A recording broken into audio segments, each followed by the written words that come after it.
Ensta Paris. Nathalie Croiset, je suis journaliste spécialiste des questions de RSE et je vais donc vous accompagner durant ce troisième et dernier studio Ensta by Ensta Paris. Je m'en mêle un petit peu, c'est un petit peu l'émotion de cet événement qui est un petit peu particulier, qui va quand même clôturer une année qui a été quand même assez spéciale et puis qui a été marquée par un double anniversaire, hein, il faut le répéter, les 50 ans de la marque Ensta Paris et également les 280 ans de la naissance de cet établissement. Alors je vais vous dire quelques mots du programme. Dans un instant, on va revenir en images sur ce double anniversaire et puis j'aurai le grand plaisir d'accueillir la directrice de l'établissement, Madame Elisabeth Crépon. Et puis ensuite, nous aurons deux tables rondes. La première va concerner l'ingénierie augmentée par le numérique et vous verrez des témoignages d'anciens élèves, je ne vous en dis pas beaucoup plus, mais qui pourront échanger sur ce sujet très particulier et quid finalement de l'ingénieur de demain dans ce contexte-là. Et puis dans la deuxième table ronde, là un petit peu plus de suspense, je ne vais pas vous en dire plus, mais on va parler raison d'être. Alors un peu de suspense, bienvenue à vous toutes et vous tous et c'est donc parti pour ce live, ce studio by Ensta Paris 3.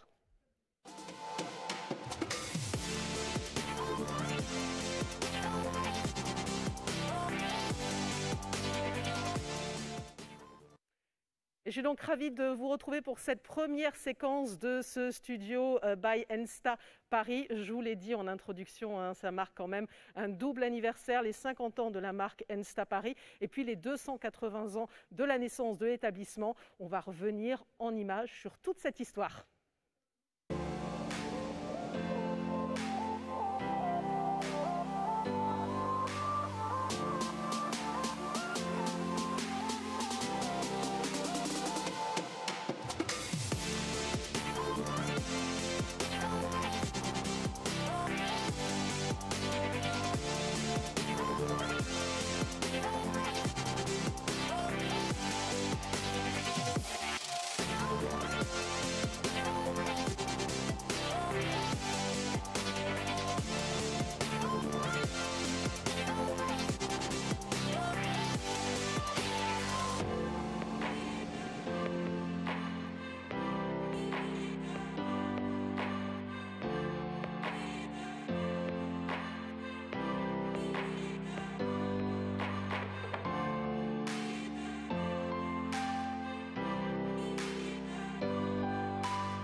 Et merci d'être ici pour les 280 ans de l'Ensta. Est-ce que vous pourriez commencer ?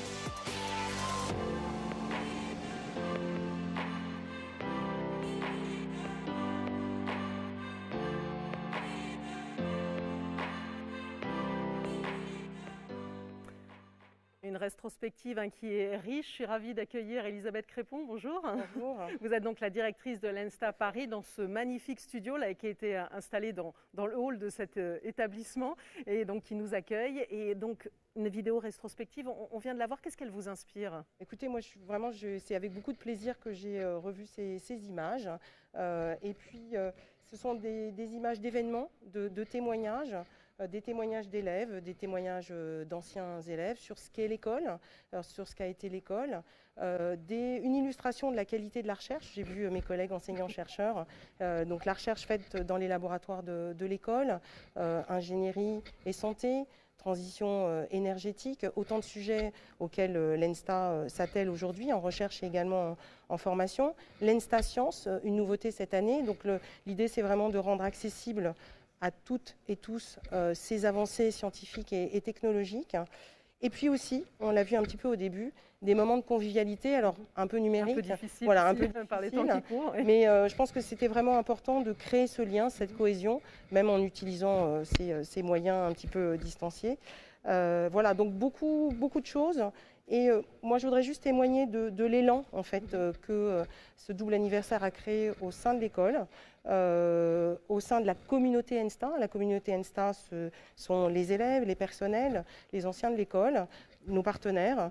Et vraiment, je voudrais les remercier en fait, pour ces moments en fait, de ces 6 derniers mois. Et donc, c'est ce que signifie finalement un peu ce double anniversaire dont je parlais, un peu les 50 ans de la marque et puis aussi les 280 ans, donc déjà une belle histoire aussi pour l'établissement. Une très belle histoire pour l'établissement. Effectivement, ce double anniversaire, c'est en même temps une façon de célébrer l'histoire de l'école, 280 ans. Duhamel du Monceau, cet inspecteur général de la marine qui a créé l'école. 50 ans, l'ENSTA naît il y a 50 ans, la naissance de l'ENSTA avec la fusion de l'école du génie maritime et 3 autres écoles d'ingénieurs. Vous avez présenté ce hall. Oui. Ce hall, c'est 2012, installation de l'ENSTA Paris sur ce plateau de Saclay, avec des nouveaux locaux, un nouvel environnement scientifique et académique. Et 2019, création de l'Institut Polytechnique de Paris. L'ENSTA Paris, avec 4 autres écoles d'ingénieurs, ont créé cet institut. Et en fait, nous avons eu le plaisir hier d'apprendre que le classement international QS classe l'Institut Polytechnique de Paris à la 49e place au niveau mondial. Vraiment une très belle nouvelle, exactement, une excellente nouvelle et qui traduit l'excellence de l'Institut et qui montre également l'importance que l'ENSTA Paris et l'Institut Polytechnique de Paris a donc en termes de formation, de recherche et d'innovation pour la société et nos partenaires entreprises. Alors c'est une très longue histoire et on va le voir dans un instant avec la table ronde autour de l'ingénierie augmentée. Vous êtes aussi inscrit dans ce qui va faire le futur. Voilà, vous préparez aussi toutes les prochaines mutations. Voilà, alors, la première école d'ingénieurs créée en France en 1741, donc c'est une école qui a vu des révolutions industrielles. Et en fait, nous nous préparons à donner des réponses, accompagner au moins 2 révolutions que nous attendons, qui sont devant nous, donc la transformation numérique et la transition écologique. Et d'ailleurs, lors d'une des tables rondes, nous avons évoqué donc la transition énergétique, qui est un des volets de la transition écologique. Donc oui, nous nous préparons à répondre à ces enjeux. Et ce qui est, je pense, un point important sur lequel je voudrais vraiment insister, c'est que en fait, nous travaillons avec cet environnement, nos partenaires et les entreprises. Et c'est cette interaction donc permanente avec les entreprises qui nous permet d'anticiper, de préparer en fait la réponse à ces enjeux. Puis je pense qu'on va parler peut-être tout à l'heure d'ingénierie augmentée par le numérique et on rentrera peut-être plus dans le détail. Exactement. Alors vous avez parlé de transition écologique, il y a les énergies durables, on va voir ça dans un instant. Il y a aussi les transports, il y a la défense. Enfin, là, vous balayez, on va dire, toute une série de thématiques et de secteurs. Voilà, l'ENSTA est positionné sur les grands secteurs stratégiques. Vous avez cité 3 des secteurs qui sont très importants pour nous et finalement, ils résonnent avec ces transitions. La mobilité, les transports, la mobilité, l'énergie, on est sur la transition écologique, défense, transition numérique notamment. Voilà, donc une histoire et un futur et des perspectives à construire. C'est la parfaite transition avec la table ronde qui va arriver là dans un instant. Donc je vais vous inviter à rester à mes côtés, à venir vous asseoir. On va accueillir nos 2 autres intervenants. Il y en aura d'autres aussi qui seront en visio avec nous, Laurent Giovacchini et Dominique Mocli. Donc une courte pause et puis on enchaîne avec la première table ronde.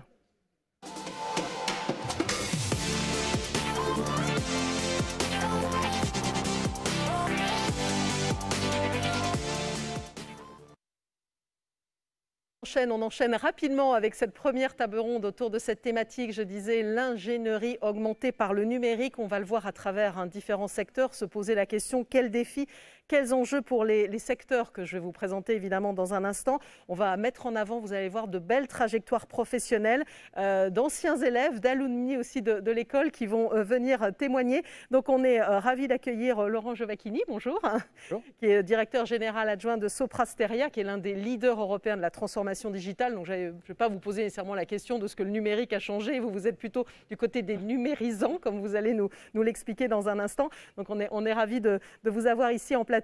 Dominique Mocli, bonjour. Bonjour. Dominique Mocli qui est président de Terega, c'est l'un des deux gestionnaires de réseaux de transport de gaz en France. Et aussi, vous êtes évidemment ancien élève et aussi président de l'ENSTA Alumni. Alors j'ai oublié aussi de préciser que Laurent Giovacchini, vous êtes président du conseil d'administration de l'ENSTA Paris. Vous êtes aussi président de la Fédération Syntec. Donc voilà, vous avez beaucoup de choses à dire sur cet univers-là. Et je sais, Dominique Mocli, mon petit doigt m'a dit que vous avez été précédemment président du conseil d'administration, c'est ça? Voilà, donc vous vous connaissez bien entre vous. Alors nous sommes également en visioconférence avec Géraldine Naja. Bonjour Géraldine, vous êtes bien avec nous? Bonjour. Alors je ne sais pas si je vous entends tout à fait tout de suite. Alors Géraldine, ça va arriver, directrice industrie, achat et services à l'Agence spatiale européenne, également une ancienne élève. Merci beaucoup d'être avec nous pour cette conférence qu'on fait aussi, parce qu'on parle de numérique, on a aussi du digital dans cette table ronde. Et puis la dernière personne qui est avec nous, Éric Papin, bonsoir. Qui est donc directeur technique et innovation au sein de Naval Group, qui est maître d'œuvre industriel, concepteur et intégrateur d'ensemble des navires armés et systèmes de combat. Vous allez nous en dire plus, ancien élève également, et puis membre du conseil d'administration. Donc, comme je parlais d'anciens élèves, d'alumni, vous allez pouvoir en témoigner. Alors, on va d'abord se poser la question finalement d'un petit peu voir concrètement, parce que parfois peut-être pour certains qui nous suivent, peut-être des étudiants, des jeunes qui sont intéressés par ces métiers-là, ils ne voient pas toujours la place du numérique dans certains secteurs. Pour certains, c'est évident, pour d'autres, pas nécessairement. Donc, c'est ce qu'on va voir un peu plus concrètement. Alors, Géraldine Naja, est-ce que je vous entends? Est-ce que je peux vous parler? Géraldine, je ne vous entends pas. Je pense que nous avons un problème de retour de son qu'on va essayer de régler assez rapidement, dès que possible. Alors, le temps de retrouver, c'est ce qu'on appelle les aléas du direct. Voilà, on peut même les avoir au moment d'une table ronde. J'ai des intervenants physiquement sur place, donc vous voyez comme quoi le numérique parfois peut nous lâcher. Donc, je vais commencer par vous, je vais commencer par Dominique Mocli, et vous me ferez un signe, comme on dit en régie, si jamais on retrouve Géraldine Naja en cours de route. Alors voilà, j'ai envie de vous poser la question, vous chez Terega, finalement, en quoi le numérique change votre secteur? En fait, nous, on est un logisticien de l'énergie. Ce qu'on fait, c'est qu'on transporte du gaz, on stocke du gaz. Donc, on a des kilomètres de pipe, on a des stockages à droite et à gauche. Et l'idée, c'est d'assurer du juste à temps entre le moment où un client a besoin de gaz et le moment où on a besoin de lui livrer. Vous comprenez bien qu'on n'a pas des gens tout le long du réseau. Donc, le numérique, il a changé la vie de ce métier. Aujourd'hui, tout est piloté depuis des centres de commande qui pilotent à la fois le fonctionnement du réseau, la relation client. Et puis même la maintenance aujourd'hui est complètement numérique, c'est-à-dire que les gens qui vont faire des opérations sur des stations de compression, ils y vont avec leur tablette, avec l'ensemble de leurs plans. Et même dans les projets d'ingénierie, quand on construit, tout ça est suivi et instrumenté par le numérique. Donc le numérique, il est partout dans nos entreprises qui sont des entreprises de logistique, mais de plus en plus dans tous les outils industriels, il est intrinsèquement lié à tout ça. Alors, on m'avertit, comme toujours, qu'on a retrouvé la connexion avec nos autres intervenants. Donc, on a fait une parenthèse, mais c'est très bien avec vous, Terega, et j'y reviendrai tout à l'heure, parce que j'ai envie de partir un petit peu dans l'espace. Vous voyez, on y rêve un peu avec Thomas Pesquet en ce moment, et de retrouver Géraldine Naja, qui est bien avec nous cette fois-ci. Vous nous entendez bien et on peut vous entendre? Alors moi, je vous entends très bien. Bon, alors c'est formidable. Merci beaucoup d'être avec nous. Donc là, la même question, enfin je veux dire spontanément, là aussi, vous êtes quand même un univers, on va dire, qui inspire du côté du numérique. On ne peut pas dire autrement. Alors je vais me permettre de le dire, on ne le dit pas non plus, mais vous avez 30 ans de carrière et je pense que vous avez vu vraiment évoluer beaucoup de choses quand même dans votre secteur grâce au numérique. Alors, oui, tout à fait. L'espace est encore un secteur jeune parce que bon, l'ENSTA a 50 ans, l'espace a à peu près 60 ans. Mais c'est vrai que dans les 15 dernières années, tout a changé dans le spatial. Alors, au début du spatial, c'était le spatial qui insufflait la technologie, qui était en pointe. Et le programme Apollo a conduit à l'informatique. Maintenant, c'est l'inverse. C'est le numérique qui a révolutionné le secteur spatial. Et évidemment, quand on pense à ça, on pense au mouvement New Space. Donc, les géants du numérique, Elon Musk, Jeff Bezos, ont complètement changé l'approche du développement de systèmes spatiaux et de projets spatiaux. Ils ont commencé par le domaine des lanceurs, donc tout le monde connaît SpaceX, mais aussi Blue Origin. Et maintenant, ils font des constellations de satellites de télécom. On a Starlink.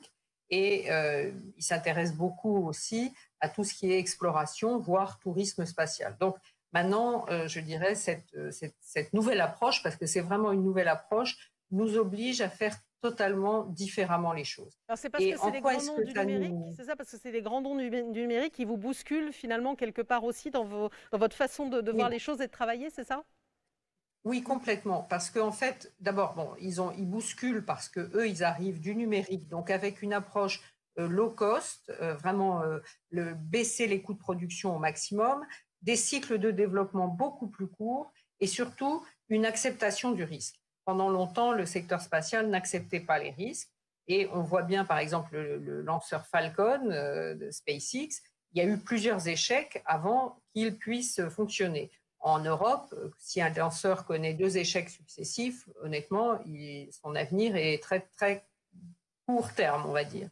Alors qu'il y a cette acceptation du risque, il y a cette importance donnée donc, au coût de production et au cycle court. Et puis, je dirais, le fait que les échecs, justement, sont perçus comme une façon de s'améliorer. Et ça, c'est très important. Et on voit bien qu'à chaque lancement de SpaceX, il y a des innovations. Maintenant, c'est totalement réutilisable. Les concepts d'opération ont totalement changé au fur et à mesure de la progression des lancements. Donc, tout ça, ça nous oblige à faire les choses différemment. Et pour moi, c'est très positif parce que je pense que ça nous rappelle que l'espace n'est plus seulement un secteur privilégié qui fait rêver, qui reste encore d'ailleurs un secteur qui fait rêver, mais c'est aussi un secteur totalement intégré dans la société et dans l'économie. Et c'est quelque chose qui nous fournit des moyens, en particulier dans la société de l'information, qui sont irremplaçables.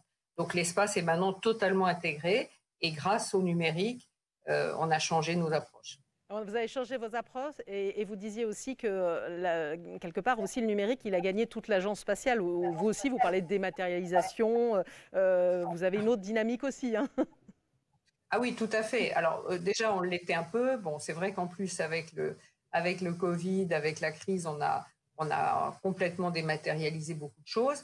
Et par exemple, toute notre approche contractuelle a été numérisée. Donc maintenant, disons, le processus de passation de contrat, de paiement est totalement numérique. La signature électronique a été généralisée pour tous nos documents. C'est des choses qu'on avait en tête, on n'arrivait pas à les faire, on a été obligé de les faire et ça marche très bien. Ça marche très bien. Et sur le rôle de l'ingénieur en lui-même, puisque c'est aussi un peu le titre évidemment de cette table ronde, là encore, comment finalement le numérique a changé l'ingénieur dans votre secteur ? Alors, le rôle de l'ingénieur reste encore un rôle central. Bon, surtout pour une agence spatiale où on doit gérer des grands contrats techniques, des grands contrats de développement, mais je pense que chez Naval Group, il y a le même, disons, le même profil qui est recherché. De plus en plus, on cherche des ingénieurs systèmes parce qu'on a besoin de généralistes qui vont être capables d'être à la frontière de plusieurs disciplines, de comprendre les enjeux et de fournir, disons, un conseil assez général. Bon, après, évidemment, maintenant, tous nos ingénieurs ont des capacités énormes dans le numérique, ça je ne vais pas vous dire le contraire, parce qu'en plus même les processus de fabrication ont changé, les processus de design ont changé, donc tout ça a été révolutionné. Mais je pense que ce n'est pas spécifique au spatial. Alors on en reparlera évidemment un peu plus en détail de ces profils aussi. Vous pourrez échanger les uns avec les autres sur ce sujet finalement assez transverse, puisque là on est dans une école et c'est important aussi de parler des futurs ingénieurs. Mais vous restez avec nous évidemment, Géraldine Najat. On va retrouver Éric Papin normalement aussi, que j'entends très très bien et qui nous entend très bien. Vous êtes avec nous, Éric Papin? Oui, je suis avec vous. Est-ce que vous m'entendez bien? Très bien, c'est parfait. Donc pour Naval Group, et là on va mettre ça un petit peu en perspective avec le domaine naval quand même de la défense. Et là, savoir en quoi ben, les navires sont modifiés par le numérique. Et vous avez envie de dire quelque part que ce numérique, il est très attractif aussi pour les futurs ingénieurs, en particulier dans le naval, alors qu'on n'y pense pas nécessairement, c'est ça? Voilà, exactement. Alors d'abord, il faut partir de nos clients, en fait. Pourquoi on a du numérique? C'est parce que le domaine d'emploi des navires a complètement changé. Les navires sont abreuvés d'informations, ils n'opèrent plus tout seuls, mais en fait, ils opèrent connectés aux autres, connectés à des aéronefs, connectés de plus en plus à des drones. Et les équipages qui sont à bord doivent faire face à un flot d'informations qu'ils doivent hiérarchiser. Et donc, ils ont besoin de systèmes de plus en plus numériques pour faire ça. Ils ont besoin d'être capables de décider au bon moment, en temps réel, de manière parfaitement pertinente et de manière concertée entre les différents navires qui sont dans une flotte.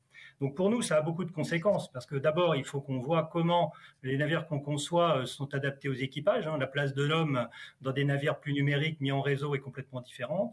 En termes de technologie, on doit faire appel à des technologies également à base d'intelligence artificielle, cybersécurisées, et il faut naturellement qu'on ait les gens capables de concevoir ces nouveaux systèmes, de concevoir des architectures numériques qui fonctionnent au sein d'un navire, bien sûr, pour manager les fonctions de combat, manager le navire lui-même, sa propulsion, ses servitudes, mais également manager l'ensemble d'une flotte.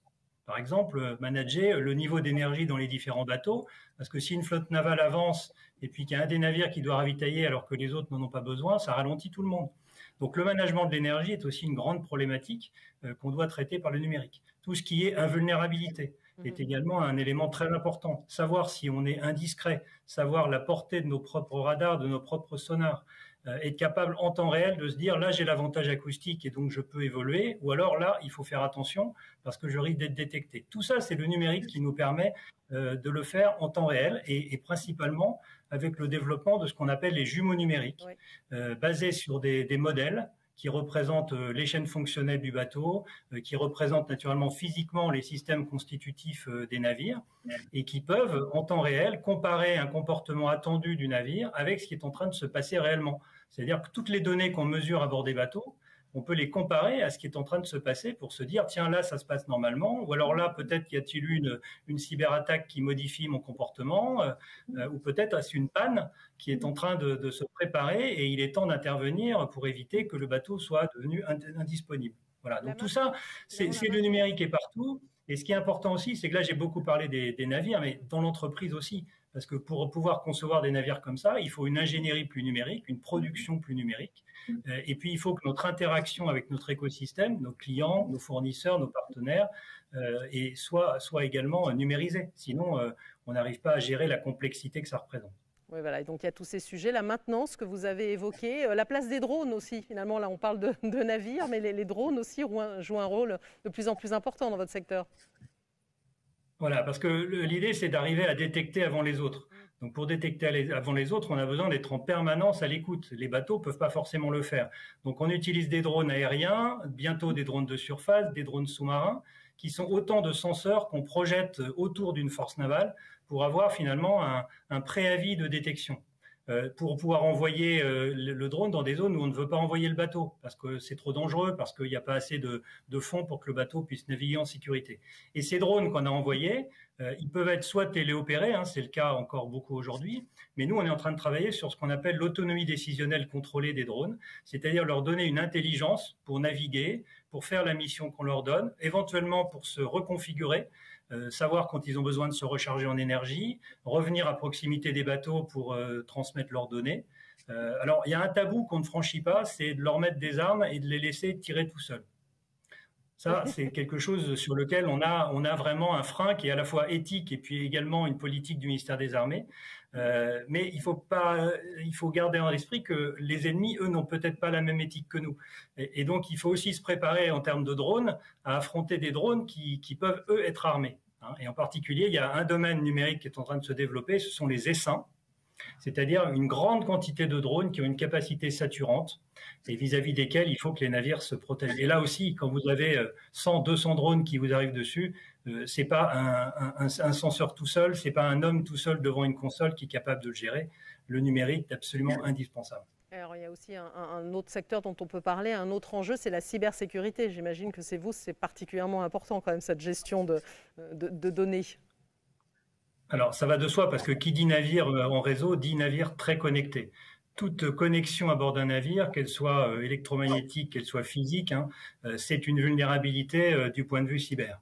Donc ça veut dire qu'il faut connaître l'ensemble des points d'entrée dans le bateau, qu'ils soient physiques ou virtuels, et les contrôler, et développer des systèmes qui sont capables intrinsèquement, by design, d'être sûrs du point de vue cyber, mais également de développer des sondes qui vont être partout sur le réseau et qui vont pouvoir détecter des comportements anormaux, des flux bizarres sur les réseaux, qui sont autant de signaux faibles qui peuvent être révélateurs d'une cyberattaque qui pourrait être très dommageable, par exemple si on coupe toutes les sources d'énergie d'un bateau ou si on l'empêche de communiquer.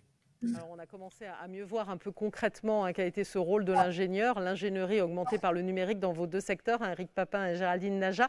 L'établissement, l'ENSTA Paris, a souhaité proposer à des collaborateurs, à des étudiants, de vous poser des questions. Donc, on va vous poser une première question de la part d'une collaboratrice. Alors, on va faire en sorte de régler le son. Il va falloir tendre un petit peu l'oreille parce qu'évidemment, ce ne sont pas les mêmes qualités sonores nécessairement et d'enregistrement qu'ici. Donc, une première question que vous allez écouter. Je vais demander à Géraldine Najat et à Éric Papin de commenter.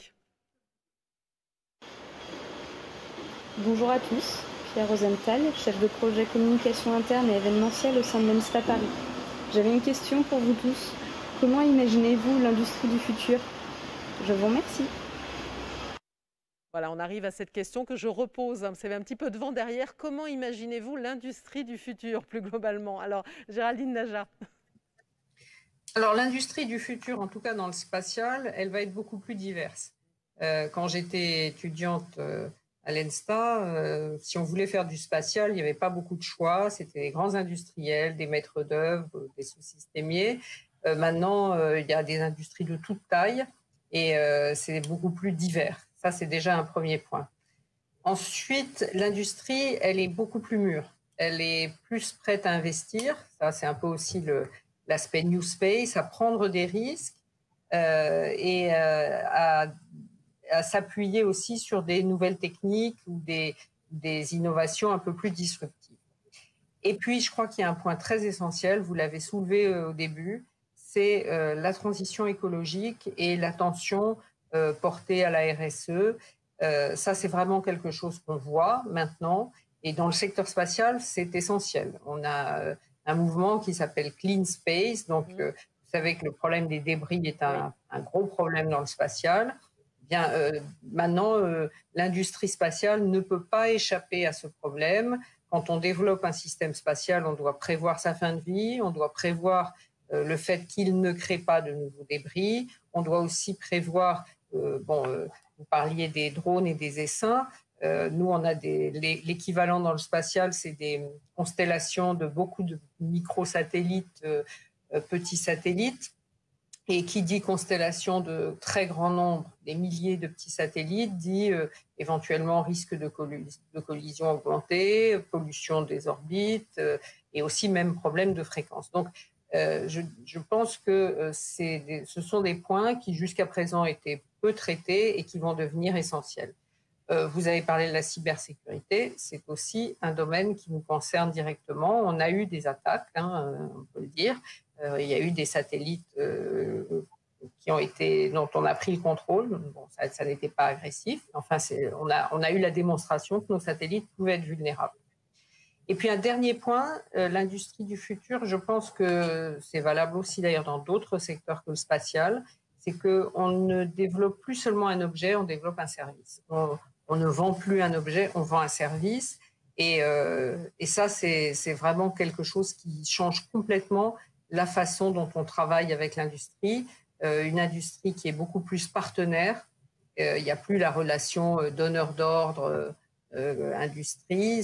On est dans un partenariat et on ne dit pas à l'industrie comment elle doit faire quelque chose, on lui dit ce qu'elle doit faire et elle a beaucoup plus de liberté pour choisir la façon dont elle va le faire. Donc c'est toute une relation aussi, il n'y a pas que l'industrie qui change, il y a aussi la relation avec l'industrie qui est très différente. Oui, de toute façon, tout l'univers, hein, tous les différents métiers évoluent de plus en plus vers les services. Bon, alors on a bien noté, ce n'était pas dangereux hein, le fait de hacker un satellite. On va être rassuré de ce côté-là. Et c'est vrai que quand on voit qu'Elon Musk dit qu'il va envoyer, je crois, 60 satellites dans les prochaines années, ça commence à faire un petit peu, ça tourne beaucoup autour de la planète Terre. Il prévoit d'envoyer des milliers de satellites. Des milliers, voilà. Moi, j'en étais 60 en une année. Enfin, je ne sais pas combien, mais en tout cas, voilà, ce sont des chiffres assez impressionnants. Alors, Éric Papin, cette même question, je pense que ça vous inspire aussi la réponse de Géraldine Naja. Comment imaginez-vous l'industrie du futur? Alors moi, je l'imagine avec des hommes déjà, c'est-à-dire des hommes et des femmes. C'est-à-dire que j'ai pas une vision mécaniste de l'industrie du futur comme on peut l'avoir parfois. L'idée, c'est qu'on ait des services internes à l'entreprise qui permettent d'améliorer l'efficacité des collaborateurs, au service naturellement des clients et de leur satisfaction. Ça, c'est d'abord la relation client, c'est l'ingénierie, c'est la production, c'est la maintenance dans notre cas, puisqu'on est sur l'ensemble du cycle. C'est la valorisation des données, qui sont souvent une grosse problématique dans les entreprises, hein, souvent des cloisonnements dans les systèmes d'information et la donnée est vraiment une source d'efficacité. Et donc cette industrie du futur, elle est tournée vers l'homme. Hein. Souvent, nous on dit qu'on fait d'ailleurs de l'artisanat 4.0 plutôt que de l'usine 4.0 pour montrer que la technicité est aussi importante que la technologie. Donc, et vous avez pu voir dans la presse qu'on a par exemple encensé les soudeurs de Naval Group qui ont permis de reconstituer le sous-marin Pearl. Il faut 7 ans pour faire un soudeur. Voilà. Donc l'industrie du futur, elle restera basée sur les hommes. Un point important, naturellement, c'est la compétitivité. Hein. On va chercher l'excellence opérationnelle, la sécurité, la qualité, réduire les délais, être plus agile pour suivre les cycles technologiques, réduire les coûts. Voilà. Et le numérique sert à faire tout ça. Et j'ai parlé beaucoup d'intelligence artificielle à bord des bateaux, mais on en met aussi pour aider les concepteurs. On met beaucoup de simulation, de l'ingénierie basée sur les modèles, pour aider les concepteurs à imaginer les performances de leur système, avoir besoin de moins de faire d'essais. On utilise aussi les nouvelles technologies pour entraîner les équipages. Voilà, pour faire de la maintenance prédictive, c'est-à-dire toujours dépanner avant que les matériels ne tombent en panne. Voilà, le numérique, il est partout et l'industrie sera bien évidemment de plus en plus numérique, mais pour nous, elle sera aussi de plus en plus tournée vers ses collaborateurs. Et Géraldine l'a dit, la RSE est un élément majeur, la protection de l'environnement, pour l'attractivité que nos grandes entreprises, même si les produits sont passionnants, si on n'a pas la capacité d'offrir aux jeunes et aux moins jeunes qui veulent nous rejoindre une entreprise exemplaire en matière de RSE, on n'arrivera pas à attirer les meilleurs. Ouais, finalement, ça va être en lien aussi avec le sujet de la deuxième table ronde. Vous allez tout bien comprendre. Alors, on va poursuivre. Et Elisabeth Crépon, directrice de l'ENSTA Paris, pourra commenter ce que disent tous nos anciens élèves. On peut les présenter ainsi. Alors, Dominique Maucly, je reviens vers vous, puisqu'on a eu on a commencé en attendant que la connexion revienne et le son revienne, président de Terega. Peut-être aussi que ça vous inspire, évidemment, ce sujet de l'industrie du futur. Vous avez notamment écrit des livres sur ces sujets de la transformation numérique, de cette place du numérique. L'industrie, juste pour revenir sur le mot de l'industrie, pour moi, l'industrie, par rapport au passé, quand on se projette, elle fait partie d'un tout. Elle a souvent été conçue comme étant un des maillons de la chaîne. En fait, dans le futur, il y a une bien plus grande linéarité entre les phases de conception, d'utilisation, de recyclage, etc. Et donc l'industrie, elle n'est pas toute seule, elle fait partie de ce tout. Pour ce qui est du numérique, moi je vais illustrer en fait le changement qui s'est opéré depuis quelques années au travers de ce qu'on a fait chez Terega. Chez Terega, en 4 ans, on a basculé dans le monde du cloud et dans le monde du serverless parce que nos clients ont besoin de ça. Et on parlait de finalement, qu'est-ce qu'on fait? On offre un service? Bah oui, on offre un service et ce service, il doit coller à ce que veulent nos clients. Je vais prendre un exemple. Sur les réseaux de gaz, il y a des maintenances. Et quand on fait ces maintenances, en fait, on ferme un certain nombre de tuyaux, ce qui fait que les flux sont moins faciles. Et du coup, chacun des clients ne peut pas utiliser ou vendre les capacités qu'il a à un moment ou à un autre. Donc, pour les clients, avoir à disposition la cartographie de nos maintenances est fondamentale. Pendant longtemps, nos maintenances, on les a gardées chez nous. On les a mis à disposition. Aujourd'hui, le client, il veut pouvoir les utiliser. Donc, il a une API qu'on lui met à disposition avec toutes les données sur nos maintenances. Et ça veut dire que vous êtes dans le cloud, vous mettez ça à disposition de tout le monde, mais il faut aussi que vous protégiez votre outil industriel. On revient au sujet de cybersécurité. Donc on a complètement séparé l'outil industriel qui est géré par des technologies qui sont propriétaires du reste du monde. Et donc on a aussi notre jumeau numérique, mais nous, notre jumeau numérique, il n'évalue pas le fonctionnement. En fait, il nous permet de piloter. Il a exactement le même comportement que le comportement du système. Voilà, donc piloter à la fois la relation client, c'est ça qui tire tout, et puis en même temps utiliser les meilleures techniques, et puis faire en sorte que l'informatique et le digital de l'entreprise soient au même niveau que celui de la maison. En fait, vous avez, dans les habitudes que vous avez tous les jours chez vous, vous utilisez des outils qui sont des outils fantastiques. Quand vous arrivez dans l'entreprise, autrefois on nous disait vous allez utiliser du digital parce que vous êtes dans la boîte. Ce n'est pas vrai, aujourd'hui vous avez une bien plus grande capacité chez vous. Donc un de nos challenges, ça a été de faire en sorte que nos collaborateurs dans l'entreprise aient les mêmes services qu'à la maison. Et du coup, quand il y a eu le Covid, ça ne nous a pas posé de problème. En fait, on leur a dit, vous allez à la maison et vous allez avoir les mêmes outils qu'à l'entreprise. Et tout ça, ça marche très bien. Et ça vous a permis aussi finalement de monter en compétences en très peu de temps. En fait, tous les collaborateurs, on a mis en place des dispositifs qui permettent à tous les... On les a appelés les champions, hein, ceux qui étaient bons, ils avaient un petit truc. Et ils entraînaient tous les autres. Et petit à petit, ils sont tous montés en compétences. Donc les gens de la maintenance, aujourd'hui, utilisent, on les a rassemblés. Autrefois, ils étaient dispersés. On les a mis, ils ont tous les meilleurs outils qui permettent de fonctionner. Donc tout ça, c'est monté très, très vite, effectivement, en compétences, de façon homogène. Et finalement aussi, vous réduisez le nombre de personnes qui sont aussi sur le terrain, finalement, grâce à ces outils numériques. Oui, effectivement. Autrefois, on avait découplé tout ce qui était surveillance et maintenance, parce que les mainteneurs, c'était des gens très spécialisés. Il fallait qu'ils passent d'abord chercher les plans, etc. Maintenant, en fait, on a des équipes qui font de façon collective surveillance et maintenance. C'est-à-dire que quand ils font la surveillance du réseau, s'il y a une opération de maintenance, ils s'arrêtent de faire l'opération de maintenance. Ils ont accès aux documents en numérique et ils ont accès même, comme en télémédecine, aux spécialistes qui sont à la base arrière s'il y a besoin. Et il y a juste les grosses opérations, celles qui nécessitent. Alors, ça se termine toujours quand même par du soudage, hein, quand il faut réparer un tuyau, un truc comme ça. Donc, quand on a besoin de nos opérations spécialisées. On a besoin de l'humain. Ah, ben oui, ceux-là, ils sont obligés de venir et c'est eux qui viennent faire les grosses interventions. Je suis quand même étonnée, vous dites en 4 ans, vous avez changé. C'est la rapidité à laquelle ça s'est mis en place, finalement. Oui, parce que. Ça a l'air assez facile. Oui, parce qu'en fait, vous ne vous rendez pas compte, mais dans l'entreprise, en fait, vous avez une dynamique interne et collective qui se met en place toute seule dès l'instant où vous donnez la bonne direction. Alors, elle était présente, la compétence. Moi, j'ai juste changé le curseur. J'ai dit, attendez, plutôt que de regarder et de cultiver des serveurs qui fonctionnent 100% du temps, on va faire du serverless. Et puis, on a trouvé des gens à l'intérieur pour le faire. On s'est fait aider. Et puis, en matière de responsabilité, par exemple, écologique, quand vous faites du serverless, vos serveurs, ils ne fonctionnent pas 100% du temps. Ils fonctionnent quand vous en avez besoin. Donc là aussi, vous faites des économies d'énergie. Alors, je vais faire réagir. Et puis, de toute façon, j'ai encore d'autres questions aussi à vous poser. Il y aura une question commune aussi, Laurent Giovacchini, à tout ce qu'on vient d'entendre aussi. Je dis, vous êtes plutôt du côté des numérisants, disais-je. Dire, vous apportez aussi les outils à tous ceux qui viennent de témoigner. Donc, qu'est-ce que vous inspire ce qu'on vient de dire depuis le début de cette table ronde? Moi, je me retrouve tout à fait dans les propos qui ont été tenus par Géraldine, par Eric, par Dominique. Effectivement, je suis celui... avec beaucoup d'autres qui aident à ces transformations, à ces transformations industrielles, à ces transformations dans les grands programmes. Je suis le numérisant, ils et elles sont les numérisés. Mais au-delà de ça, ce que je voudrais dire, c'est qu'il n'y a pas le monde de l'ingénierie d'un côté, le monde du numérique de l'autre. C'est de plus en plus deux mondes qui s'interpénètrent. Moi, je le vois en tant que président de la Fédération Syntec. La Fédération Syntec, c'est une branche d'1 million de salariés en France, 70% de cadres. Là-dedans, il y a 500 000 personnes qui travaillent dans le numérique, il y en a 250 000 dans l'ingénierie, il y en a 250 000 dans le conseil, au sens large. On voit bien que tout ça, c'est à la fin le même métier quelque part. Et ce qui me marque, moi, au-delà de tout ce que j'ai entendu sur les jumeaux numériques, les fameux digital twins, quand on veut parler anglais. Bien français. Les aspects cloud, les aspects qui ont été évoqués d'intelligence artificielle, etc. C'est des enjeux économiques encore plus larges que le numérique peut aider à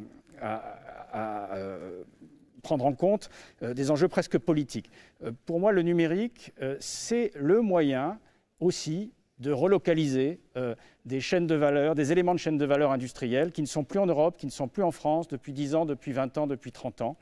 C'est la possibilité de rendre, on parlait d'industrie du futur, des usines plus compétitives, alors peut-être avec un peu moins d'emplois, mais de gommer le différentiel de compétitivité entre Shenzhen et Romorantin, si vous voulez, et la capacité, on parle beaucoup de relocalisation, on parle beaucoup d'autonomie industrielle, d'autonomie stratégique de l'Europe et de la France. On dit beaucoup, et on n'a pas complètement tort, que notre industrie, la part de l'industrie dans le PIB français a beaucoup baissé, beaucoup plus qu'en Allemagne. Et évidemment, on ne peut pas rester inerte par rapport à ça.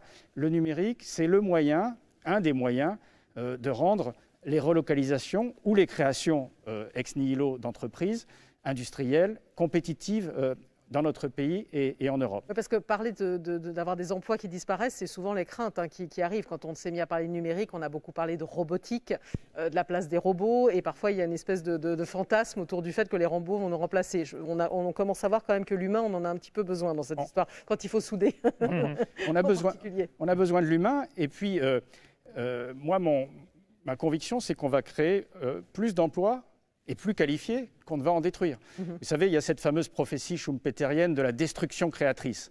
Et ce que je dis, moi, souvent au pouvoir public, c'est bien de ralentir le déclin de certains secteurs, de ralentir la destruction d'emplois. C'est encore mieux d'accélérer la création d'emplois dans les secteurs comme les nôtres, les secteurs du numérique, de l'ingénierie, qui sont porteurs d'avenir, qui sont porteurs de force pour notre pays. Il y a un deuxième enjeu politique que le numérique peut aider à prendre en compte, c'est cette désertification qui a touché une grande partie du territoire français. Les métropoles, une dizaine de grandes métropoles, ont capté l'essentiel de la création de richesses dans notre pays au cours des 10 ou 15 dernières années. Si on veut que cette richesse créée en France, cette croissance soit mieux répartie, il faut utiliser le numérique. On l'a vu avec le télétravail, on peut commencer à travailler dans les villes moyennes, dans les zones périurbaines, dans les zones rurales. Et finalement, presque aussi bien. Ce qu'on a vécu a rendu le télétravail en France, on était un petit peu réticents globalement. Alors, et là, on a vu qu'on pouvait, entre guillemets, être productif et travailler à la maison. Alors, ce n'est pas la panacée. Non. Il y a plein de domaines, il y a plein de moments dans l'entreprise où il faut être ensemble physiquement. Mais on peut le faire. La 5G va également aider. L'idée, c'est non seulement d'avoir des usines, d'avoir de l'industrie, mais de l'avoir, si possible, pas uniquement dans les grandes métropoles, pas uniquement à proximité de ces grands hubs qu'on a contribué, nous aussi, à constituer, qui sont des forces pour la France, mais aussi un peu partout, en région, dans les territoires, dans les villes moyennes, dans les villes préfectorales, dans les zones périurbaines. Donc le numérique, c'est aussi un instrument politique au service de la souveraineté européenne et de l'aménagement du territoire. Alors comment vous la définiriez, cet ingénieur augmenté dont on parle depuis le début? Parce qu'on parle d'ingénierie augmentée, on a l'impression d'un mot un peu mystérieux. Pour moi, l'ingénieur idéal au début du XXIe siècle, si on aborde cette question... On l'abordera après, c'est juste le mot d'ingénierie augmentée en elle-même. Après, on parlera de recrutement. L'ingénierie augmentée, c'est ce qu'on souhaite tous parce qu'on est attaché à notre ingénierie spatiale, notre ingénierie navale, notre ingénierie gazière, etc. On voit bien, et Géraldine l'a un peu dit, que le risque, c'est de passer de l'ingénierie augmentée à l'ingénierie disruptée par le numérique, avec des acteurs européens entre guillemets traditionnels qui voient leur modèle désintermédié, disrupté par des Elon Musk, par des gens qui viennent du numérique. Avec les GAFAM, de toute façon, on a vu beaucoup de choses se bouleverser. Et moi, toute ma responsabilité chez Soprasteria, c'est beaucoup d'aider les entreprises traditionnelles, pardon pour le terme, elles sont très en pointe dans leur domaine, mais à résister à cette potentielle disruption par les acteurs du numérique, par les GAFA, par les BATX, vous savez, c'est Baidu, Alibaba, Tencent, etc., chinois, et résister à cela en leur permettant d'être au meilleur niveau technologique, chacun dans leur domaine, tout en conservant leur cœur d'ingénierie propre qui fait la fierté de leur métier à juste titre. Alors, je ferai réagir dans un instant Elisabeth Crépon, mais on a une nouvelle question de la part d'un étudiant. Alors, de la même façon, il va falloir tendre un peu l'oreille parce qu'il y avait beaucoup de vent autour au moment de l'enregistrement. Je répéterai la question, si nécessaire, qui va vous être posée, Laurent Jovacchini, et Dominique Pocli pourra aussi réagir. On découvre cette nouvelle question. Bonjour, je m'appelle Mathis Mirou, je suis un ENSTA promotion 2023.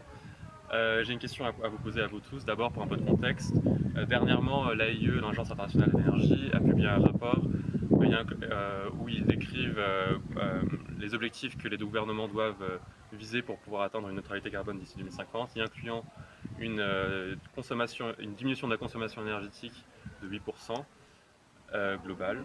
Ma question donc à vous est la suivante.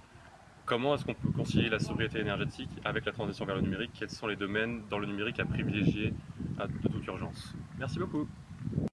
Voilà, merci pour cette question. Alors, je vais répéter la résumé. Enfin, voilà, quelques chiffres ont été donnés autour de l'Agence internationale de l'énergie qui rappelle ces objectifs de neutralité carbone des États. Et la question, c'est comment peut-on concilier, c'est vrai que ça vient souvent, on parle de transition écologique, la sobriété écologique avec la transition vers le numérique, parce qu'on parle de pollution aussi avec le numérique. Hein. C'est un peu l'autre enjeu. On a parlé tout à l'heure de souveraineté, d'autonomie, de souveraineté numérique.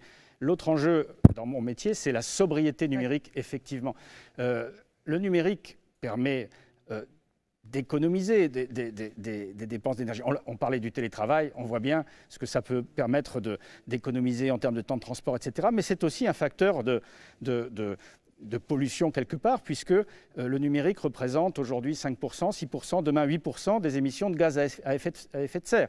Donc on ne peut pas, soit plus que le transport aérien mondial. Donc on ne peut pas ne pas regarder de très près ces questions de sobriété numérique. Dominique l'a dit tout à l'heure, quand on met ces données dans des clouds partagés, on est par définition plus économe en énergie que quand on a chacun ses propres serveurs, chacun ses propres moyens d'hébergement propres. Mais au-delà de ça, on a vu les débats sur la 5G. Chaque émetteur 5G est en lui-même moins énergivore que la génération précédente, mais l'utilisation massive de la 5G va-t-elle, comme certains le craignent, conduire à une explosion de l'énergie consommée? Donc c'est un sujet extrêmement important qui fera l'objet, je pense, de beaucoup d'attention de la part des générations d'ingénieurs qui vont arriver, qui vont sortir d'école, qui vont arriver sur le marché. On ne peut pas aujourd'hui regarder le numérique comme quelque chose qui serait déconnecté des objectifs de transition énergétique que nous poursuivons tous. Bien sûr, et puis la jeune génération est particulièrement concernée par ces sujets. Alors Dominique Mocli, vous, quand on vous parle de neutralité carbone aussi, ça vous, j'allais dire, ça oui, vous alors, parle. Si on parle de neutralité carbone appliquée au numérique, en fait, je fais le même raisonnement qu'on fait sur tous les sujets, c'est-à-dire d'abord réduire les consommations énergétiques et le numérique a vocation à accroître le cerveau dans le corps humain, c'est 20% de la consommation énergétique.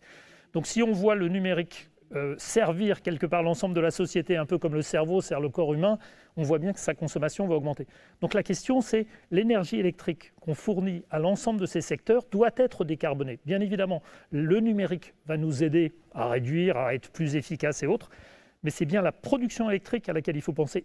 C'est le même raisonnement que pour la mobilité. On peut passer à une mobilité électrique, mais encore faut-il que l'électricité soit propre. Et tous les développements autour de l'utilisation de l'hydrogène, d'utilisation de piles qui sont des piles qui fournissent une énergie elle-même décarbonée. La vraie question, elle se pose là. Donc moi, je sais que les grands acteurs du numérique aujourd'hui se focalisent sur comment ils fournissent l'énergie à leur centre de calcul. Et aujourd'hui, de plus en plus, se développent des solutions qui sont des solutions à base de piles à combustible ou à base d'énergie qui elle-même est décarbonée. Donc la solution, elle est là. Il faut rendre tous ces serveurs efficaces, tous ces centres de calcul le plus efficaces possible, mais en même temps leur fournir une électricité qui n'est pas fabriquée à partir de charbon. Voilà. Alors Elisabeth Crépon, vous avez entendu tous ces témoignages, on va dire, d'anciens élèves qui ont été très concrets aussi dans ce que représente l'ingénierie augmentée. Vous, comment l'école aussi intègre cette dimension numérique ? Alors, effectivement, j'ai entendu tous ces témoignages et ces témoignages représentent beaucoup d'enjeux pour l'école, des enjeux finalement de deux natures. D'une part, former les ingénieurs donc avec toutes les compétences qui ont été évoquées et donc les témoignages correspondent à des secteurs différents, mais finalement, les compétences qui sont demandées, elles sont comparables entre le secteur du spatial, du transport naval ou de l'énergie. Je reviendrai, pour moi, ça me fait penser à l'ingénierie des systèmes complexes et je vais y revenir.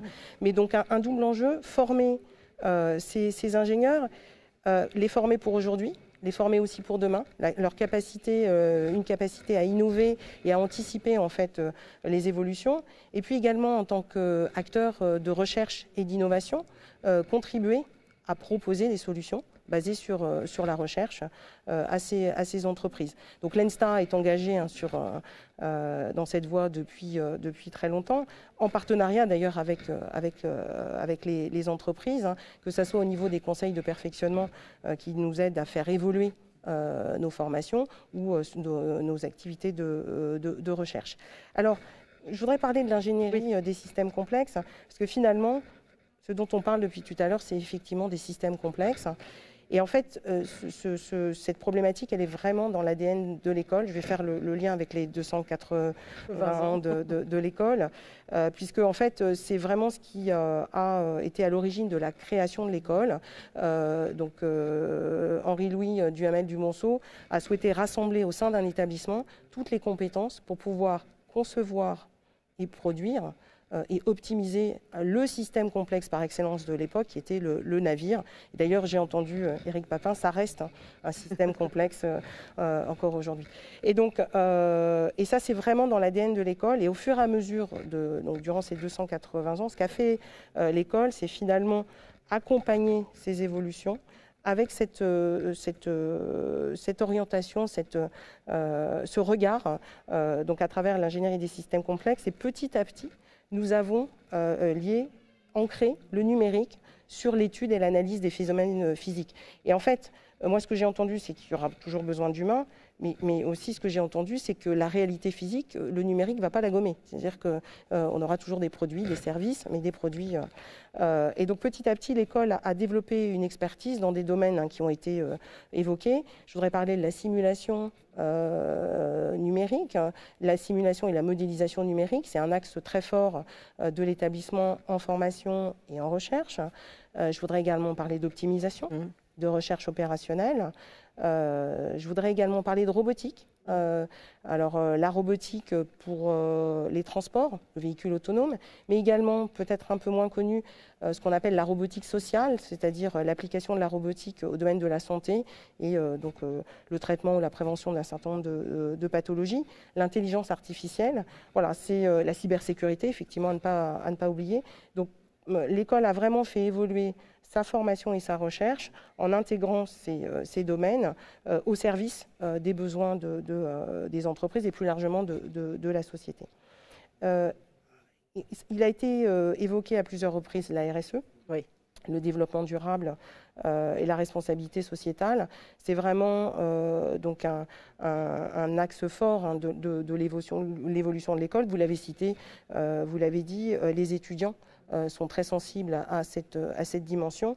Et donc, l'école a lancé une réflexion donc qui va se traduire dès la rentrée 2021 pour mettre en œuvre très concrètement, parce qu'il faut être concret, dans la formation, initier, sensibiliser dans un premier temps l'ensemble des étudiants futurs ingénieurs de l'ENSTA à ces problématiques.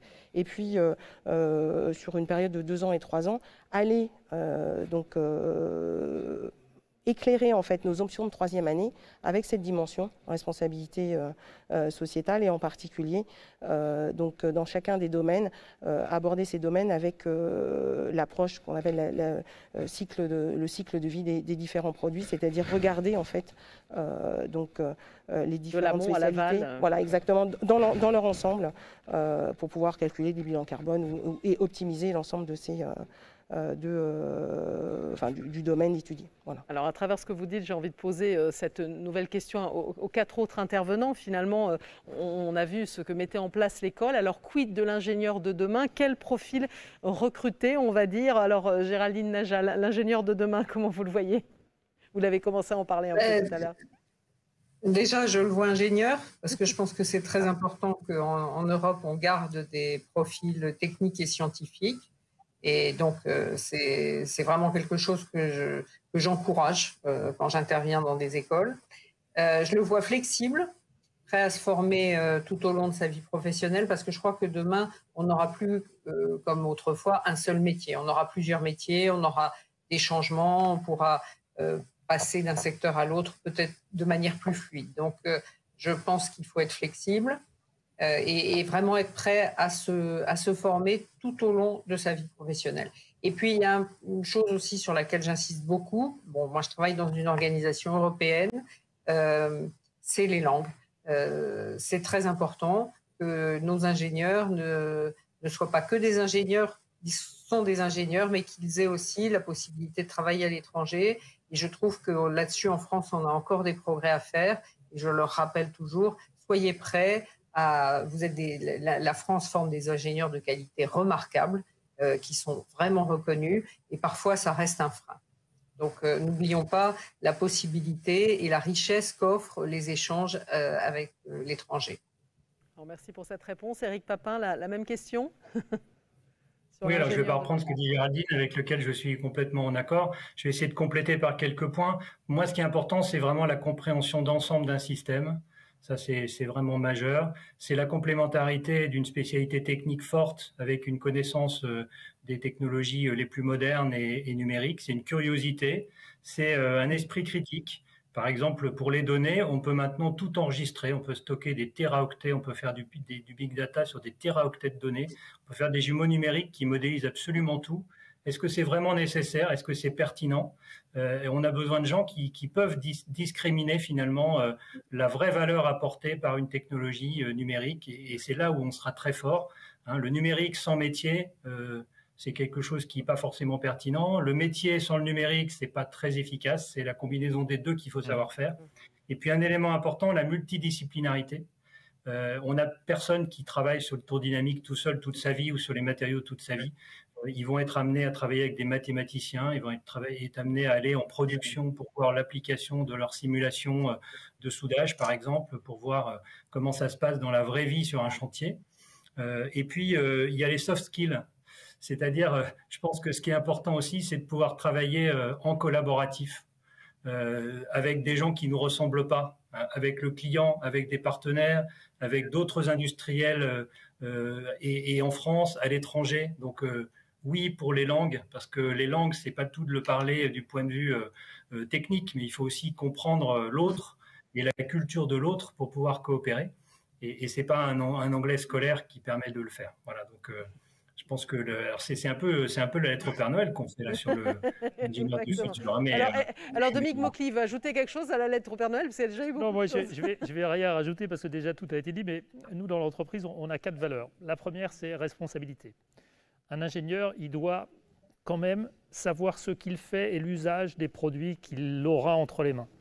La deuxième valeur, c'est la collaboration. On en a parlé, on ne peut pas travailler si on est tout seul dans son coin. La troisième, c'est l'innovation, la curiosité, c'est fondamental.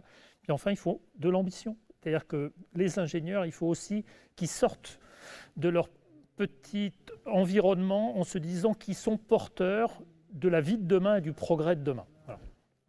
C'est un joli mot, c'est presque une conclusion. C'est difficile, alors Jean-Vicq Kenny, de rajouter quelque chose à tout ça. Ce qui a été dit, notamment ce que vient de dire Dominique, pour moi, l'ingénieur de demain, c'est celui qui est porteur d'une vraie vision du progrès scientifique et technique, d'un progrès responsable.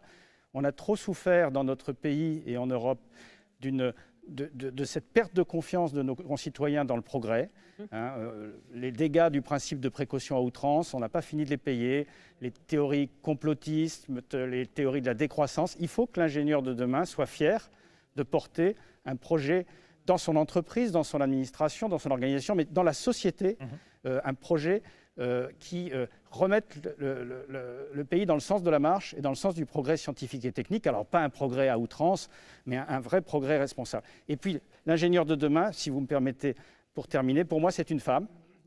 Alors, je ne vais pas me plaindre, je crois qu'Elisabeth Crépon non plus. Ce n'est pas une déclaration à Géraldine ou à Elisabeth. Mais je ne suis pas ingénieure de formation. Mais pour moi, c'est une femme. Il va y avoir d'énormes opportunités pour les jeunes femmes, pour les femmes en général, dans l'industrie, dans le numérique, dans tous ces secteurs. Et il faut qu'elles s'en saisissent. Nous avons 30% de femmes dans les écoles d'ingénieurs en général, 20% de femmes dans les écoles plus spécialisées dans le numérique. C'est évidemment pas satisfaisant. Et on va avoir, la législation va nous y contraindre, c'est très bien, des obligations de quotas de femmes, non seulement dans les conseils d'administration, c'est déjà le cas, non seulement au gouvernement, c'est paritaire depuis, mais également dans nos comités exécutifs, nos comités de direction, c'est très bien. Comités de direction, ça y est, ça arrive. Et donc, il va y avoir des vraies opportunités et des vraies carrières. Il faut que les jeunes femmes s'engagent dans l'industrie, dans le numérique. Ce n'est pas des métiers d'hommes, on le voit bien, et même le numérique. Et voilà, pour moi, l'ingénieur de demain sera une femme ou ne sera pas. Je me permets d'ajouter qu'il paraît que les entreprises dirigées par des femmes sont plus performantes. Mais on a aussi besoin des hommes. Voilà, je ferme la parenthèse. Alors Elisabeth Crépon, peut-être réagir à tout ce qui a été dit et puis parler de l'établissement aussi, parce que vous êtes quand même dans un écosystème aussi qui est très concurrentiel. Alors pour attirer aussi tous ces ingénieurs de demain qui nous suivent, là peut-être derrière leur écran. Oui, tout à fait. En fait, moi, finalement, je me retrouve dans ce qui a été dit, parce que c'est l'ambition vraiment de l'école, de faire ce lien finalement, enfin, et c'est dans son ADN, de faire le lien entre physique et numérique, hein, donc cette ingénierie physique et ce numérique. Notre projet de formation, c'est former des ingénieurs innovants pour vos entreprises, vos organismes ouverts sur le monde, responsables. Je crois que c'est vraiment très important. Donc moi, je suis très à l'aise avec ce qui a été dit. Et puis aussi des femmes. Donc l'ENSTA Paris fait partie des écoles d'ingénieurs qui a un taux moyen d'élèves et futurs ingénieurs supérieurs donc à la moyenne par rapport aux disciplines qui sont les nôtres. Voilà, donc nous, ce que l'ENSTA veut faire valoir dans cet environnement, alors il est concurrentiel, mais il est aussi très coopératif, hein, puisque j'évoquais l'Institut Polytechnique de Paris. C'est vraiment ce qui nous caractérise, cette multidisciplinarité, cette interdisciplinarité. Également l'excellence scientifique, hein, qui est la nôtre, hein, depuis 1741 en formation et en recherche. Et puis voilà, cette ingénierie augmentée par le numérique. Enfin, finalement, on met des mots sur une réalité qui est celle de l'école maintenant depuis quelques années. Et c'est ça qui fait aujourd'hui les spécificités de l'école et qui va nous distinguer dans cet écosystème. Et c'est ce que nous apportons aussi au sein de l'Institut Polytechnique de Paris. Vraiment, donc, cet ADN, ce sens. Voilà, donc je suis finalement ravie d'entendre des choses qui font vraiment résonner la formation, la recherche et l'innovation portées par l'école. Alors merci à vous pour votre témoignage. Alors justement, l'ingénierie augmentée par le numérique, vous disiez que c'était au cœur, hein, de votre établissement depuis des années. Et c'est aussi, et c'est par hasard si on a fait cette table ronde, au cœur de votre raison d'être que vous allez dévoiler. Donc ça, voilà, j'avais fait un petit peu de suspense en introduction parce que ça va être une première. On va la voir pour la première fois, cette raison d'être. On va la voir dans la séquence d'après. Je vais remercier d'abord Géraldine Naja et Éric Papin pour leur témoignage. Merci beaucoup à tous les deux de nous avoir rejoints pour cette table ronde en visio. Je vous garde tous les trois. Et donc, on a un quatrième intervenant, Bastien Sber, qui va nous rejoindre dans un court instant.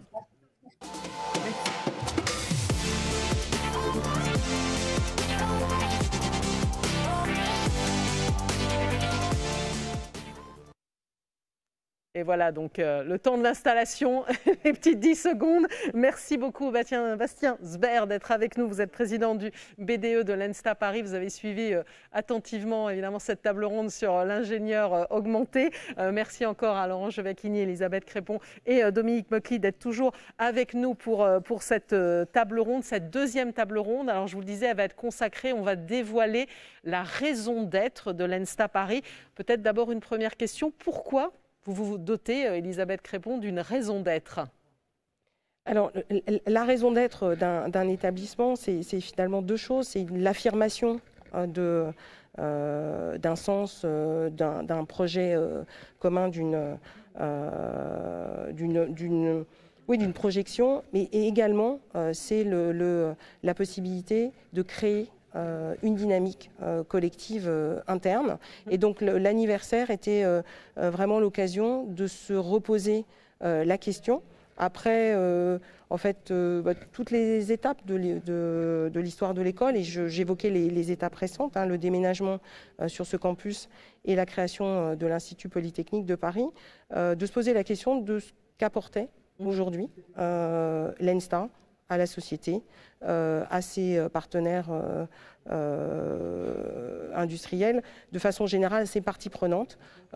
Et donc, nous avons lancé cette réflexion, nous avons saisi cette opportunité pour lancer une réflexion vraiment approfondie, sans tabou, avec l'ensemble de vraiment nos parties prenantes, les étudiants, les personnels de l'école, nos partenaires, sous le regard bienveillant du conseil d'administration qui a vraiment, donc Laurent Giovacchini a été très impliqué dans cette réflexion, et puis l'ensemble des membres du conseil d'administration, ainsi que notre tutelle, le ministère de la Défense. Voilà, il y a une vraie co-construction dont on va parler, voilà, évidemment, avec les autres intervenants. Une vraie dynamique. On va la dévoiler quand même, cette oui, raison d'être, pour la découvrir. Alors c'est une première, je disais, et on va la découvrir à présent en images.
Voilà, donc cette raison d'être que j'ai envie de répéter à nouveau, hein, éclairer, inventer et former à une ingénierie fondée sur l'excellence scientifique et technique, augmentée par le numérique, pour accompagner les transformations des grands secteurs stratégiques à la croisée des enjeux de souveraineté et des attentes fondamentales de la société. Alors comment vous êtes assuré de la compréhension de cette raison d'être ? On va dire. Alors, tout d'abord, en la relisant, évidemment, je connais la raison d'être, mais en la relisant après cette table ronde, finalement, on retrouve tous les éléments qui ont été abordés lors de la table ronde par donc, les besoins des industriels, la formation que nous proposons. Donc, elle est tout à fait... Enfin, voilà, je trouve qu'elle c'est une belle conclusion à aux propos et aux échanges que nous avons eus durant la table ronde. Ensuite, c'est une co-construction, donc chacun a contribué à sa rédaction. Elle est, effectivement, il y a beaucoup de matière, elle est dense, mais je pense qu'elle traduit très bien ce qu'est l'école. Donc voilà ce que propose l'école et son positionnement au sein de son écosystème. Alors j'ai envie de faire témoigner le plus jeune qui est parmi nous, Bastien Herzberg, justement, sur comment vous avez travaillé aussi, vous, en tant que président du BDE, aussi à la construction de cette raison d'être. Alors il y a eu plusieurs étapes. Tout d'abord, on a été consulter les élèves, les personnels ainsi que les alumni. Il y a plusieurs centaines d'élèves qui ont répondu présents et qui ont livré leur version, leur regard qui porte sur l'ENSTA Paris, sur son histoire. Ensuite, nous avons travaillé le BDE et la DDC, donc la direction de la communication de l'ENSTA, pour voir quelles sont les spécificités de l'ENSTA, qu'est-ce qui fait sa valeur, qu'est-ce qui fait sa singularité. Et au final, nous sommes arrivés à cette raison d'être, nous l'avons construite ensemble. Les élèves ont apporté leur pierre à l'édifice et je trouve que c'est bien qu'on puisse ensemble construire quelque chose comme ça. Alors c'est quelque chose qui a, j'imagine, naturellement inspiré les élèves. Enfin, c'est ce qu'on disait tout à l'heure dans la précédente table ronde. Tous ces sujets, raison d'être, c'est lié aussi au sujet de RSE. C'est la loi Pacte aussi, hein, qui est entreprise à mission aussi quelque part, hein, qui apparaît. Et peut-être que vous avez aussi envie à l'avenir de vous engager dans une entreprise qui fait sens, une entreprise à mission. Bien sûr, exactement. Je crois que c'était M. Giovacchini qui en parlait tout à l'heure. Effectivement, la RSE, c'est le futur. Je veux dire, une entreprise, c'est des humains, des femmes, des hommes qui sont au service de la société. On voit ça aussi dans la raison d'être de l'ENSTA Paris. C'est un ensemble d'humains qui doivent vivre ensemble. Et les enjeux effectivement de RSE, entre autres, sont vraiment au cœur des questions autour du recrutement. Alors maintenant, un élève, et je peux témoigner, vraiment se concentre sur, pas seulement sur cela bien sûr, mais sur la réputation de l'entreprise et bien sûr sur ses actions en termes de RSE. C'est un point qui est important. Alors Dominique Maucly, hein, vous aussi, vous avez fait partie aussi évidemment des discussions, évidemment, exactement, comme au président des alumni. On a été consulté, donc on a donné notre point de vue, à la fois avec le regard de où on vient et où on veut aller, parce que tout établissement, c'est à la fois un socle qui est le socle culturel et puis en même temps une projection qu'on voit bien dans la raison d'être. Donc c'était important que les alumni, avec différentes générations d'alumni, parce que en fait cette école, c'est une école qui s'est construite dans le temps. On avait commencé, donc il y avait le génie maritime, il y avait les autres, et d'ailleurs toute l'intelligence de ceux qui ont mis ensemble ces écoles dans les années 70, c'est qu'ils ont rapproché des techniques qui aujourd'hui permettent à l'école d'être là où elle est. Donc c'était important de le leur dire. Moi, ce que j'apprécie dans cette raison d'être, hein, c'est qu'elle est vraiment tournée vers les finalités. Et au départ, en fait, une école, oui, elle est claire. Elle va commencer par éclairer au travers des étudiants qu'elle va mettre à disposition sur le marché du travail, qui arriveront avec leur bagage et ce qui sort finalement de ce qu'ils auront appris pendant leurs études. Donc voilà, les finalités sont plus importantes. Il est essentiel de savoir faire son métier. Et je crois qu'on trouve bien dans cette raison d'être ces deux aspects qui sont bien équilibrés. Donc bravo d'avoir fait ce travail, parce que je veux dire, c'est un travail collectif et un travail d'ensemble. Et moi, je vous remercie au nom de la communauté des alumni de nous redéfinir un cadre, parce qu'on en a besoin aussi. Alors Laurent Giovacchini, président du conseil d'administration, vous n'allez pas dire le contraire. Non, on est très content au conseil en général hein, d'avoir réussi à aboutir tous ensemble. Moi, j'étais plus particulièrement chargé de réunir un consensus avec les administrateurs issus de l'entreprise, du monde de l'entreprise, avec Éric Papin par exemple, et les autres administrateurs issus des entreprises, de ces fameux secteurs stratégiques dont on parle maintenant dans cette raison d'être. Et ça n'a pas été du tout difficile, y compris en partant de ce qui avait été élaboré avec les étudiants, avec les alumni, de donner peut-être quelques petites touches supplémentaires et d'aboutir à quelque chose qui, moi, me parle beaucoup, parce qu'on parle de secteurs stratégiques. Évidemment, les étudiants diplômés de l'ENSTA peuvent aller partout dans l'économie française et au-delà, et européenne et mondiale, mais quand même, parler de secteurs stratégiques, c'est-à-dire voilà, ils sont plus particulièrement destinés à ces secteurs très importants pour notre pays, que sont l'énergie, la défense, etc. On parle aussi d'excellence scientifique et technique. Ça, pour moi, c'était essentiel. Pas de compromis par rapport à l'excellence. Hein. Évidemment, il faut qu'on soit inclusif. Évidemment, il faut qu'on soit en phase avec les attentes de la société. Mais l'excellence scientifique et technique, augmentée par le numérique aujourd'hui, pas de compromis. Et puis, dire qu'on est à la croisée des enjeux à la fois de souveraineté et des enjeux et des attentes de la société. Je crois que ça correspond bien à des thématiques fortes. Évidemment, la souveraineté, ça fait écho au secteur stratégique, ça fait écho à des thématiques d'autonomie et de restauration dans notre pays, d'une industrie plus forte, davantage de souveraineté, mais aussi les attentes de la société plus généralement. Et là, on retrouve évidemment la RSE, on retrouve la parité, la diversité, la transition écologique, etc. Donc c'est très riche cette formulation, c'est très peu de mots à la fin, c'est très condensé, il y a une version longue hein, également pour ceux qui oui, parce que c'est plus détaillé après. Voilà, on peut détailler tout ça, bien sûr, et Elisabeth pourrait en parler mieux que moi, mais cette version très condensée, je trouve qu'on peut tous... des étudiants aux alumni, en passant par les administrateurs, en être assez fiers, je crois. Et vous, Bastien Sber, qu'est-ce que vous inspire cette raison d'être? Qu'est-ce que vous en retenez de majeur? Je la trouve très intéressante et je suis très fier de cette raison d'être aussi. Moi, il y a un mot qui m'interpelle, c'est le mot faire avancer les choses, le mot avancer. Pour faire avancer, il faut un point de départ. Donc, c'est l'excellence scientifique de l'école, c'est l'enseignement, c'est ce que nous, les élèves, recevons de la part de l'école. Et nous allons aussi vers un point, un but, nous avons un but, c'est la destination. Et effectivement, c'est faire avancer les choses, c'est faire avancer la société. Et ce moyen, c'est effectivement le numérique, entre autres. C'est non pas une fin, mais c'est bien un moyen. Les élèves en sont vraiment au courant. Et de toute façon, J'ai envie de dire que le numérique irrigue la pédagogie de l'école. De toute façon, nous avons de nombreux MOOC, nous avons des vidéos à faire, nous avons des plateformes interactives. Donc de toute façon, nous sommes vraiment au cœur de ces changements. Alors, je crois que Laurent Giovacchini juste dire que je rebondissais sur le mot avancé, c'est évidemment un clin d'œil aussi au A de l'ENSTA. Bien sûr, au technique avancé.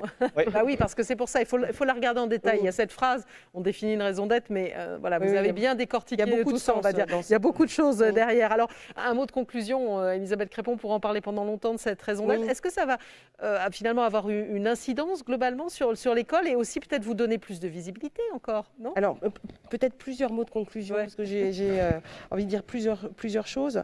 En fait, donc, cette raison d'être, elle conclut ce double anniversaire avec cette réflexion. Enfin, je ne vais pas revenir sur ce qui a été dit. Et en fait, elle tombe au bon moment puisque l'ENSTA étant un établissement public, nous avons un contrat avec notre tutelle, avec l'État, que nous sommes en train de réécrire, puisque c'est un contrat pour les 5 prochaines de 5 ans. Et donc là, nous serons plutôt sur la période 2022-2026. Donc en fait, cette raison d'être va vraiment éclairer la rédaction de ce contrat d'objectifs et de performance avec l'État. Voilà, donc ça c'est vraiment toute la réflexion, tout le consensus, toute la matière qui a été mobilisée. Nous allons vraiment la réinvestir dans la réflexion et dans la rédaction de ce contrat d'objectifs et de performance. Le deuxième point, c'est que pour moi, c'est en fait cette raison d'être. Enfin, je suis vraiment très fière, comme Bastien l'a dit, de ce point en fait, finalement de ce moment, de ce moment de révélation. Mais en même temps, ça n'est pas un aboutissement, puisque finalement, c'est une étape. Il faut maintenant la faire vivre, cette raison d'être. Et très concrètement, il va falloir la faire vivre au quotidien, chacun dans ses actions, au profit de nos parties prenantes, et puis aussi dans l'engagement qui est le nôtre, à former des ingénieurs innovants, à produire de la recherche qui fasse progresser la société dans le cadre des différents secteurs stratégiques. Voilà, donc finalement j'ai envie de la mettre en perspective et pour moi c'est une dynamique. Et le dernier point, je voudrais conclure avec cela, c'est que c'est aussi, et on l'a pensé comme ça, vraiment un élément fédérateur en interne, vraiment un projet où tout le monde un sens donné au projet que nous portons collectivement, les personnels de l'école, pour faire ce que l'école est aujourd'hui et également au sein d'IP Paris, donc un élément fédérateur interne. Et je crois que ça, c'est vraiment très très important, puisque les personnels se sont vraiment beaucoup investis dans la démarche pour finalement construire cette raison d'être qui donne du sens à leur travail au quotidien. Merci beaucoup à vous. J'imagine qu'on pourra la découvrir un peu plus en détail. Oui, aussi, tout à fait, parce qu'elle est passée très vite. Elle est passée très vite. On peut revoir la vidéo, mais on peut aller regarder évidemment sur le site de votre établissement. Merci à vous, Elisabeth Crépon, d'être intervenue, d'avoir été un peu le fil conducteur de toute cette table ronde. Merci à vous, Laurent Giovacchini, Dominique Mocli et à Bastien Sper, à qui on souhaite un bel avenir aussi, parce que représente une jeune génération. À vous aussi. Hein, Merci à vous tous qui nous avez suivis pour ce live. C'était donc le 3e et dernier studio by ENSTA Paris, qui se clôture donc avec un double anniversaire. On était un peu tourné vers le passé, mais on a terminé par des belles perspectives d'avenir. Donc merci encore et très très belle soirée.